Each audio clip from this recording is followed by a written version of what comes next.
on a bright Sunday morning in Portland earlier this month. This is somebody that donated their body to science. A few dozen people spent the day inside at this downtown hotel. They paid up to $500 a seat in the ballroom to sit up close to the mysterious figure draped in a white sheet. Heard about it through a friend, decided to broaden my experiences. The sheet comes off, exposing the corpse of an 86-year-old man. This in-person pay-per-view event puts regular people, paying customers, within an arm's length of something usually reserved for doctors and scientists. Definitely. Yeah. Yep, once-in-a-lifetime experience. So, Colin Henderson, a retired anatomy professor from Montana, draws a knife, and class is in session. Over the next 3 hours, our hidden camera records the dissection and removal of various body parts, all much too graphic for TV. it's a totally different experience to see the human body in person like that. At times, the professor encourages attendees to don rubber gloves and file by to poke and prod the body.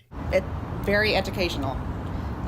They was very respectful to, the person that donated their body. They're not, doing anything that I would, if it was my own family member, that I would be upset about. So I think it's very well done. This autopsy was part of the Oddities and Curiosities Expo weekend in Portland, and not everyone is a fan. I was appalled, worried, and very concerned. Kimberly DeLeo, Multnomah County's chief medical death investigator, got a tip about the cadaver lab just like we did from a viewer. She got the event canceled with a call to one hotel. They were initially told that the event was for medical equipment training, and once they found out and discovered the website, she immediately canceled the event. But it moved to the Waterfront Marriott, which refused to cancel, according to DeLeo. Hosting an event in a pay-per-view manner for a body donor who likely didn't consent to this is completely immoral and unethical. In a statement, the general manager for the Portland Waterfront Marriott said, "We follow detailed protocols to protect safety and comply with applicable laws." He said the company is looking into the matter, but we do not discuss details of guests or groups. Professor Henderson referred our questions to the show's organizer, this man. He's the brains behind the body show, Jeremy Siliberto of Pennsylvania. Some people would say that's gruesome. Why are you doing it? Death as a topic across America has been such tremendously stigmatized. We have our professional staff guiding the students through whether it's the musculature on the arms, whether it's the internal organs, whether it's the brain, whether it's the limbs. We just explore the body, and it gives a completely brand new perspective. Imagine learning from a real human cadaver. Siliberto is a TikTok host with 1 million followers, an amateur filmmaker and artist whose works are crafted with replica human bones. From big catacomb walls to simply a single skull wall mount. Just ballpark for me what you pay for a human cadaver for this kind of class. Yeah, we pay. This is not a profitable event by any means. Yeah, I mean, but just generally, how much does that cadaver cost you for an event like that? That's something in the invoices with the cadaver lab. That's something. Is it north or south of $10,000? North. It's yeah. And here's the body broker.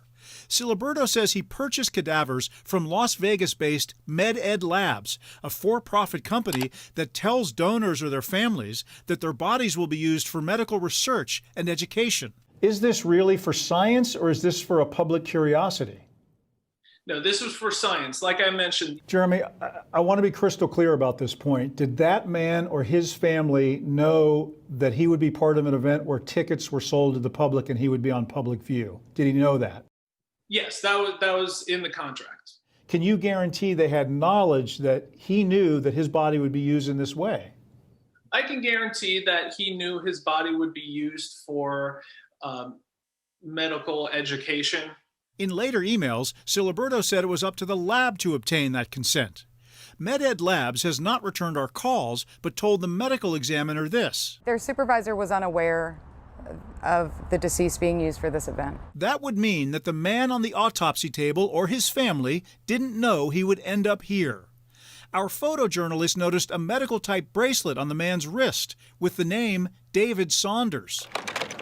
We searched this national database of death records and online obituaries, but couldn't find an 86-year-old David Saunders who died recently. We've also been unable to confirm that the information on that medical bracelet is in fact the man's name. The medical examiner is also trying to confirm the man's identity and speak to his next of kin. I think that we need to take a look to see if this does not violate a current law. We need to have a law in place where this doesn't happen again.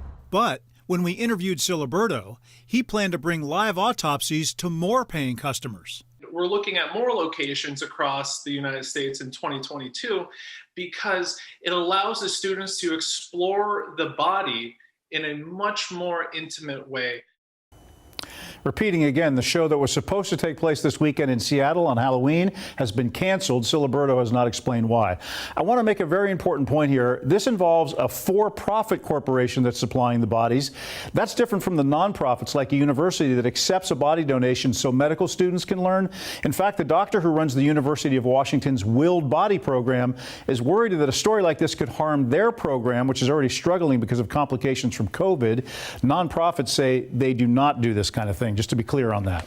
It is, Chris, hard to believe that this kind of thing could actually be legal. Isn't it against the law to do this? You know, it would seem that way, wouldn't it? Well, there's a federal law against selling organs for transplants, but when it comes to for-profit donation of bodies, some critics have called it the Wild West out there, that there really are no rules. So many questions. Disturbing. So many questions. I don't know where to begin. Yeah, and we're gonna keep following this because we still want to know what this man's family knew. That's really what it comes down to, right? What did the donor or his family know? Did they consent to this? That is the question. Yeah. Did he know? Yeah. Did he agree? Right. If we can figure out who that person is first. We're looking. Let us know. Yep. Thanks, Chris.